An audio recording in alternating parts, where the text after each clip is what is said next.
Lovely to see some familiar faces there. Very brief introduction to myself and where I started in terms of this research.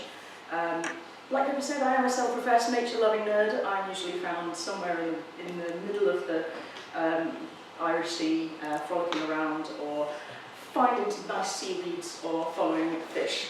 But everything I do in terms of professional life is always just guided by some kind of desire to create a positive change, no matter how that demonstrates. So I've had quite a varied career.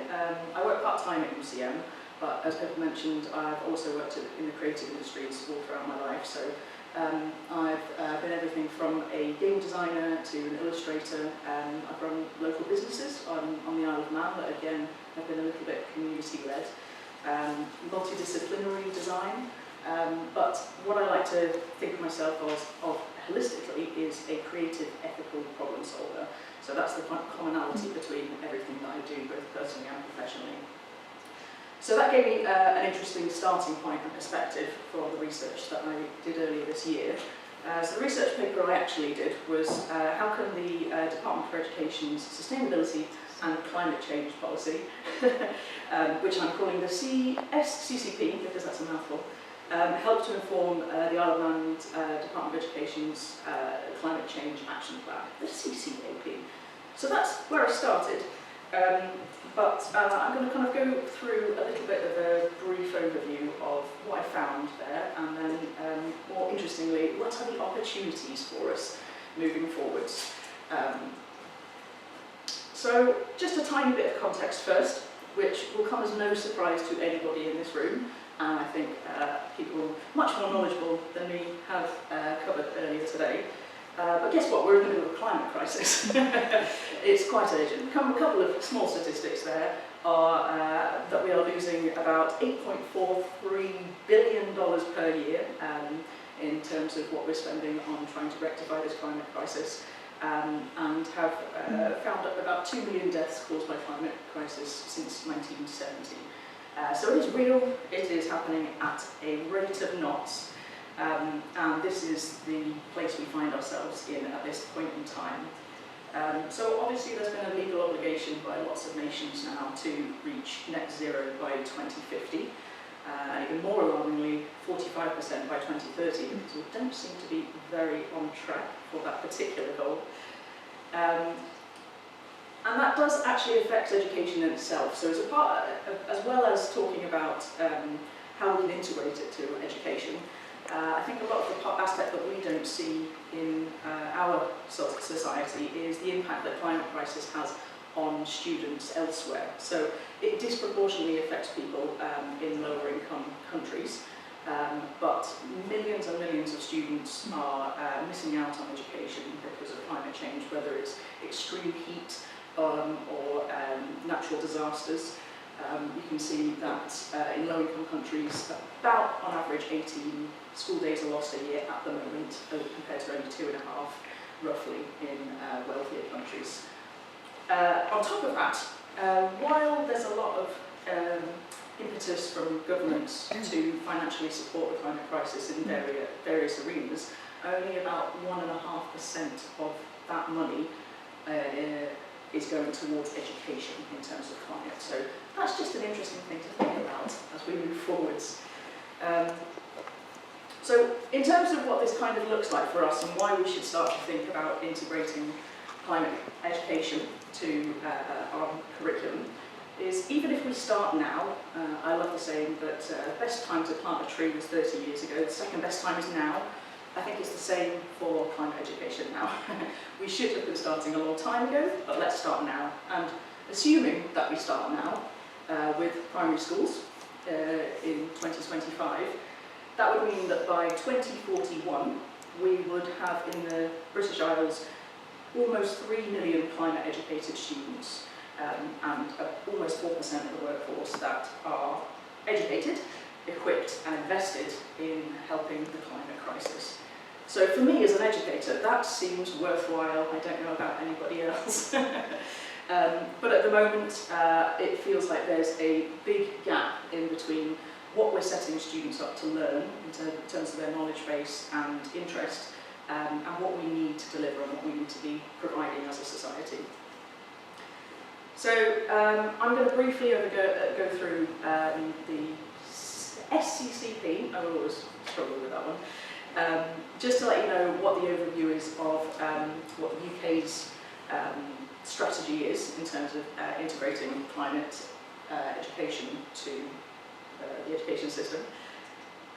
So it can be loosely broken down into 5 specific values, which are climate education, green skills and careers training, the estate, so the infrastructure and cost savings in terms of operations, the operations and supply chain themselves in terms of trying to integrate sustainability in every part of the process, and finally access to nature, so practical opportunities for students to learn in the outdoors.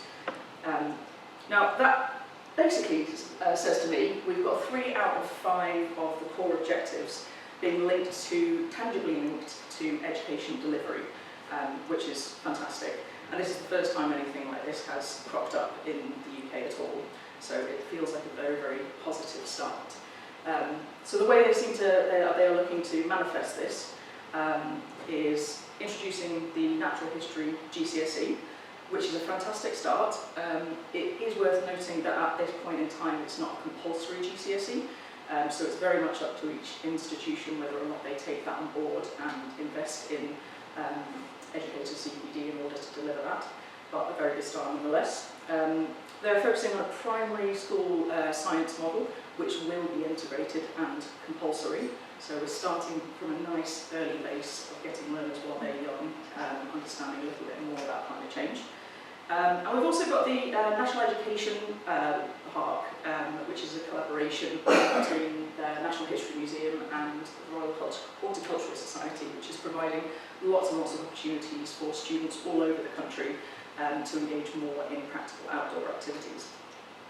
I'm not going to go through all of these, don't worry, but I just wanted to show you, on balance, while we've got 3 core things that are happening for tangible education, the rest of the SCCP, apologies, is very much institutional compliance based, which is still very, very important, but it's just interesting to see that balance. So some of the key points are enforcing carbon literacy training, ensuring that there's going to be annual climate literacy surveys, so that we're really making sure that it's something that is measurable throughout the development of this potential climate education curriculum. And making sure by 2025 that there are sustainability leads at every single school. So in terms of curriculum theory, which I'm sure you're all saying, oh thank God, I'm glad you're putting curriculum theory there. The strategy for the DFE is very much in the scholar academic realm, which is basically not thinking about the physical, social or economic needs of the country. It's more about teaching learners to learn in an academic way. So loosely we can say this is like our traditional form of teaching. So here is the information, learn the information, repeat the information. So in terms of what the SCCP is delivering, there is a decent amount of scholar academic in terms of the theory that they're moving with. So it's tangible, but not that much. So it's mostly the national new GCSE that they're adding. In terms of a more holistic curriculum theory, there is movement, though, which is fantastic to see.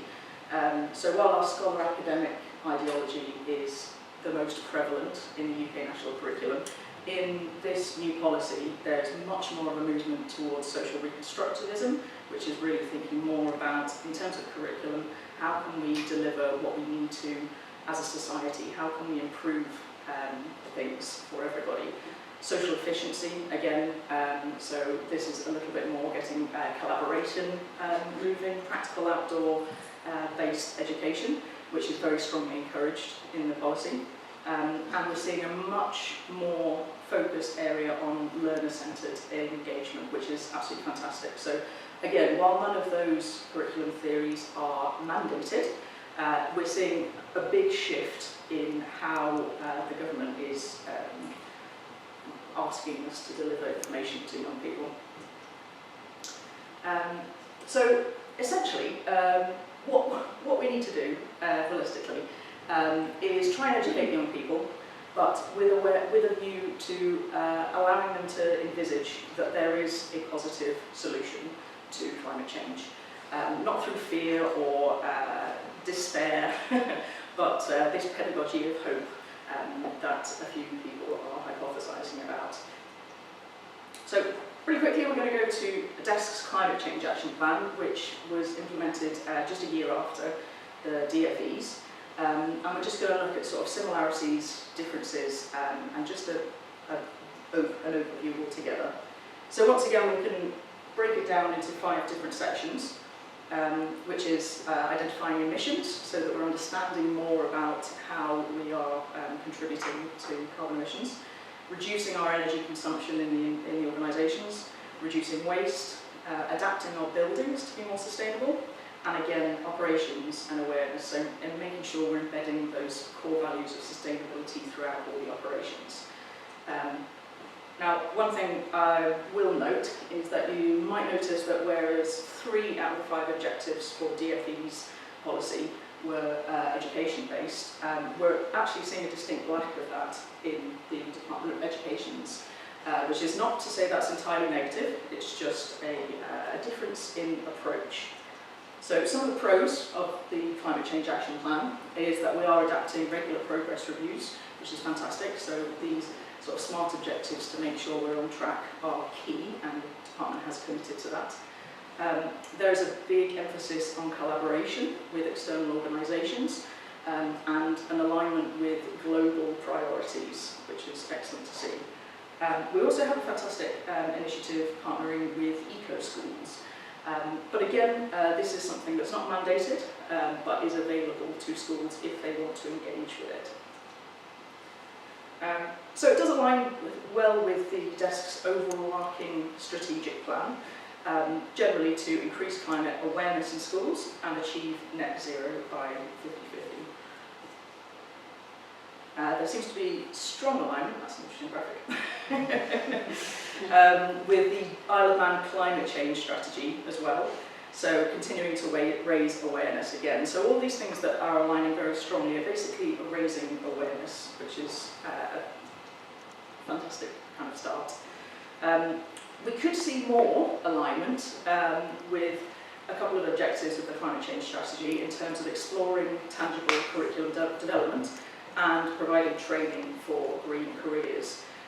So it is worth noting at this point that while I'm sure lots of people are working on it, we are about halfway through the strategy, which ends in 2027. So some tangible progress forwards in terms of exploring the curriculum and making a plan for delivering tangible climate education is very important at this point. But that is not to say that the Isle of Man is the only one who could be doing better.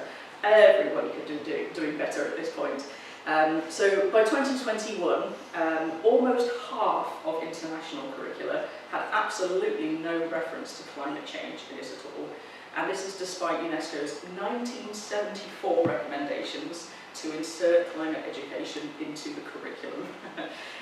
So we are just seeing a complete lack of climate change being a priority in education, which is interesting, isn't it?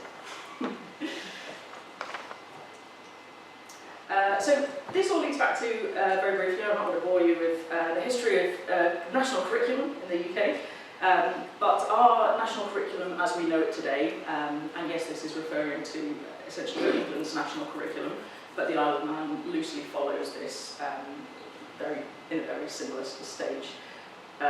So it was invented in 1988. The sort of things that we saw come from that were the core subjects being mandated to be English, maths and science.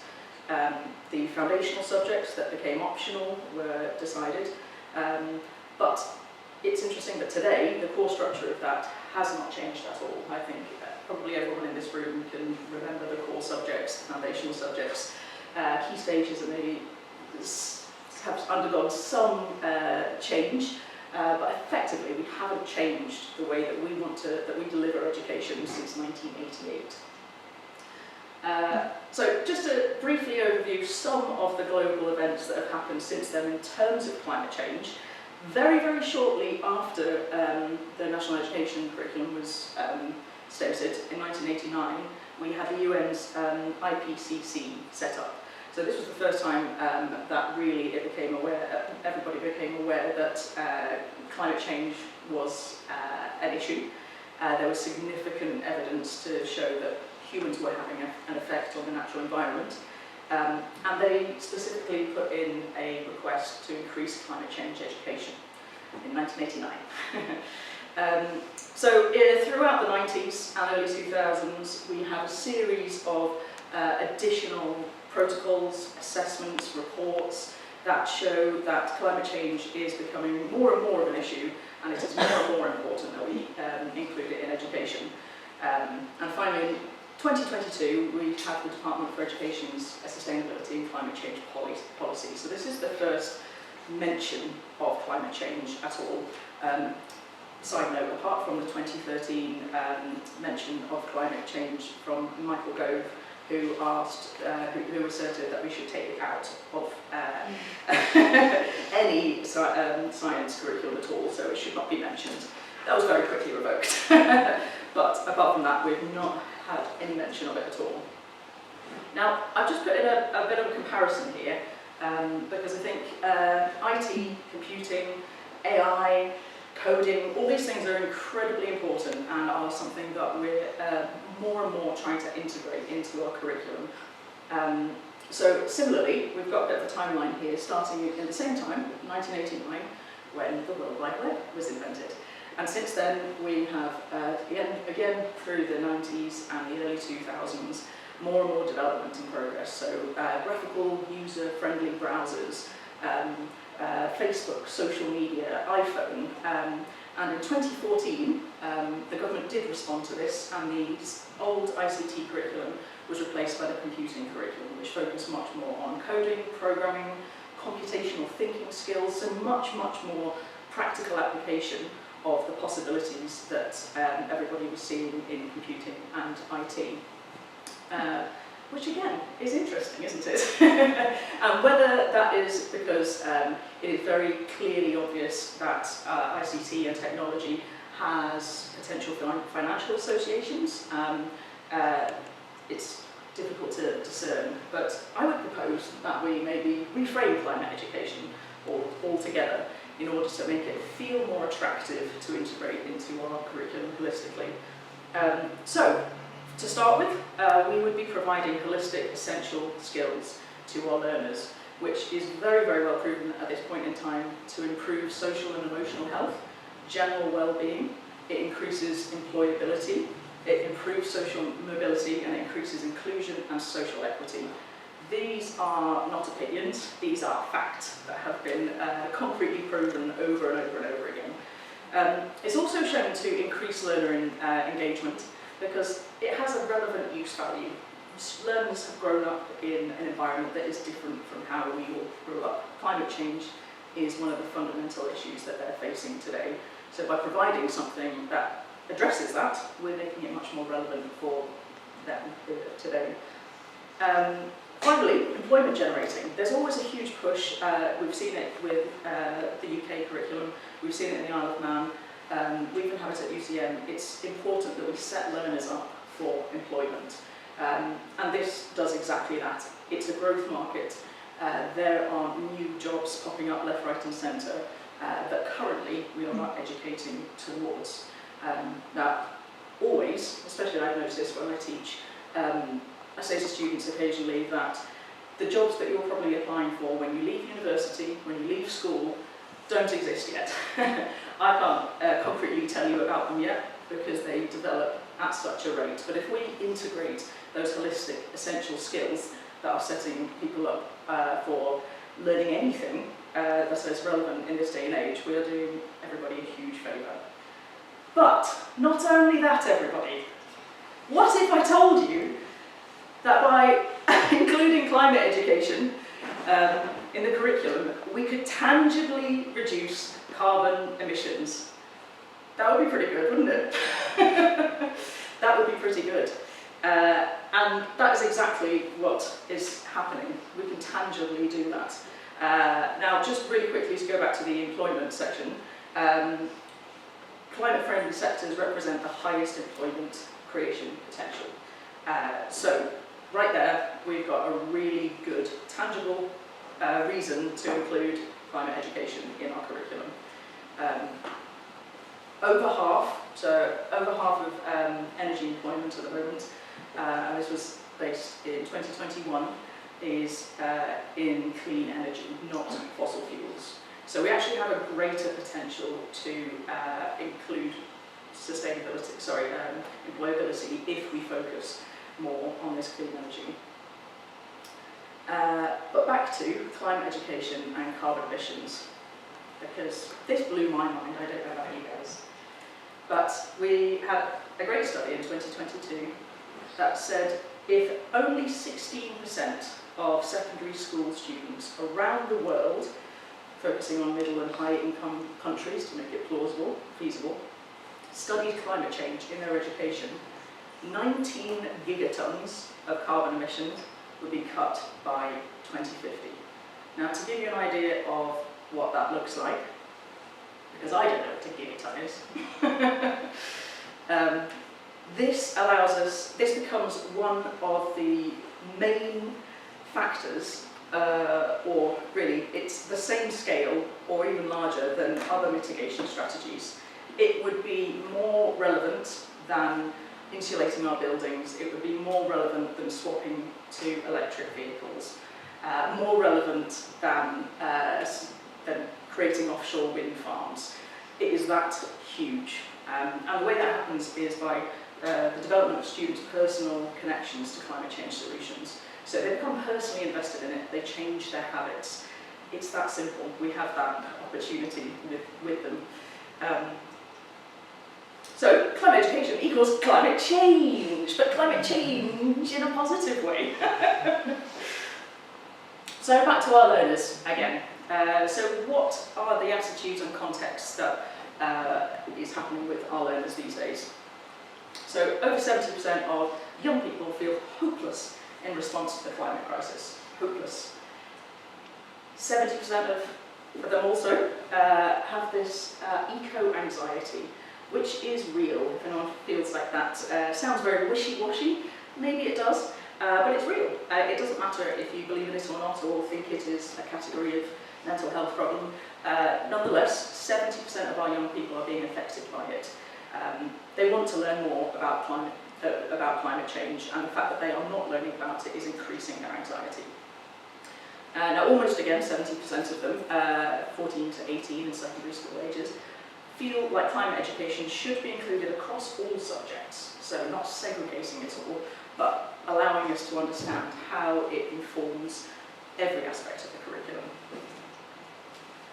So they are directly impacted by the crisis.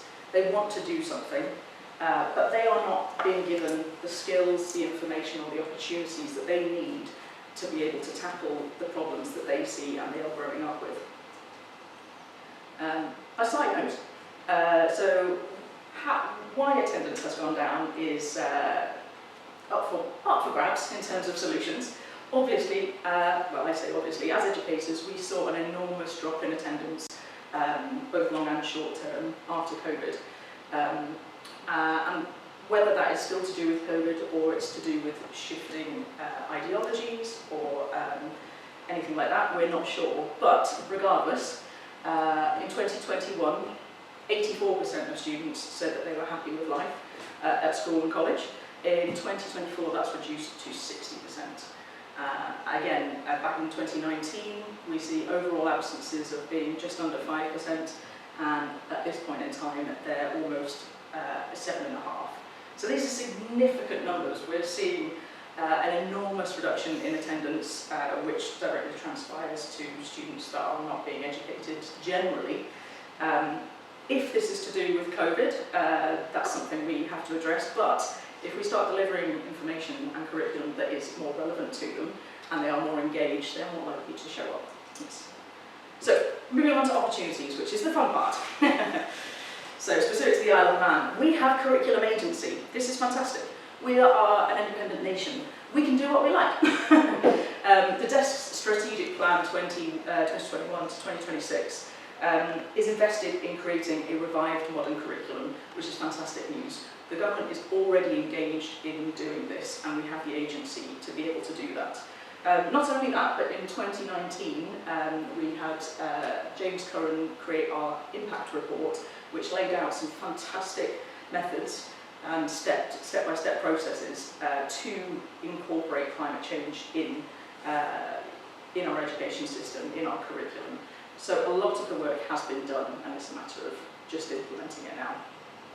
I very briefly want to mention Wales, because while globally we are not doing this brilliantly anywhere, Wales is starting to tackle it in a very interesting way. So they have broken down the curriculum, and they are thinking about it not in terms of traditional subjects, but holistic skills. So they have broken them down into creativity and innovation, critical thinking and problem solving, personal effectiveness, and planning and organising.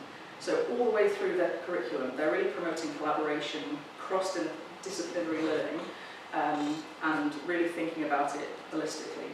The areas of learning that they focused on, again, instead of our traditional subjects, we have expressive arts, health and well-being, which is something we're not really seeing a lot of yet, humanities as a whole, language, literacy and communication, maths and numeracy, and science and technology. So it is a slight shift in what we are focusing on delivering. Other opportunities are collaborations and partnerships. So I mentioned the National Education Park, which was a fantastically successful collaboration between the National History Museum and the Royal Horticultural Society. We have similar opportunities over here. The Manx Wildlife Trust is already providing superb work with schools. Again, none of this is mandated, and I suspect probably underfunded, but we have huge opportunity with amazing organisations over here that are ready and hopefully willing to be able to incorporate some of what they know into our education system. The other big opportunity is that there are already resources available. Now, one of the huge barriers to climate education is the fact that we don't have trained staff currently. And that is a huge, huge hurdle. But people out there are already creating resources that are ready and able to be used. So we've got everyone from UNESCO, WWF, to the New York Times, and Lego, and TEDx. There's a wealth of information out there if you look for it. So there's no shortage of available climate education at all, but the curation, indexing, contextualising and distribution of this stuff is what is really becoming a bit of a hurdle. So not only do we have resources in terms of lesson plans or what to deliver to students, but UNESCO also has curriculum guidance in terms of how do we actually implement this into our curriculum. They have very, very thoughtful strategies in place, how to holistically deliver this, step-by-step guides of how to increase and green our curriculum, which is a huge, huge opportunity. So all these things lead to learner-centred, experiential and reflective learning strategies, which is starting to integrate those holistic skills rather than focusing on that scholar academic rote retelling of academic, something to do with the word that I can't remember, apologies. So, recommendations. This is very brief, don't worry. So, some of the opportunities we have for policy on the Isle of Man is to separate education from operations and the estate goals. The estate goals and operations obviously are important. We need to integrate sustainability in every area, but to be able to focus directly and separately on education is going to open up a whole new realm of opportunities, including those reduction in carbon emissions that I mentioned. Introducing sustainability leagues would be a fantastic start, and I believe a lot of institutions have started this process. But again, if we can integrate this into policy and mandate it, then it becomes a lot more accountable. Now, carbon literacy training, which we have available for all civil servants by wonderful Earthscope. is potentially something we could look at, again, mandating and making sure that everybody is delivered regardless of whether or not they sign up for it. And finally, nature-based practical outdoor learning, which we have the perfect environment for. We live in a beautiful place. These things are right on our doorstep and amazing opportunities. Okay, so strategic priorities, so how do we actually get this done? We do need to have some kind of CPD standard for educators. At the moment, nothing is mandated, so it's up to each individual teacher, lecturer, anybody to invest in it themselves, to spend the time. I don't know if you guys have heard that teachers sometimes are quite busy and don't have a lot of spare time. If we can mandate this and integrate it to their CPD, then we're doing not just them a favour, but the students and eventually the world.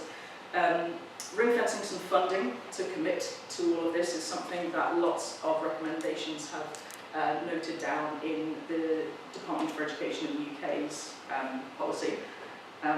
Increase learner agency. Again, rehaul the curriculum, make it relevant for the 21st century, and not just focusing on climate education in terms of STEM subjects, but making it much more holistic, so that really we can empower learners to understand how climate and sustainability affects every aspect of their lives. And finally, improving that nature connectedness, so focusing more on outdoor learning and giving learners the opportunity to really see those practical connections between nature and sustainability. Finally, the global skills is something that we would ideally integrate through the curriculum as well. So again, not focusing just on particular subjects, but ensuring that the way in which we teach is encouraging students to have the skills necessary to problem solve for themselves. So we're really just educating students to be able to tackle these huge problems that will be foremost when they leave school. So collaboration, planning, thinking frameworks, health and well-being, how can we integrate all these transferable skills throughout the curriculum? So essentially, we want to teach the leaders of tomorrow to think sustainably, no matter their, oh my word, that says specialism. So no matter what area they're in, we want them to learn how to be sustainable regardless. So I firmly believe that as educators, soon we will all be teaching climate and sustainability, but the question is how soon we can be doing that and what it's going to look like. And that is my presentation. Do I have any questions?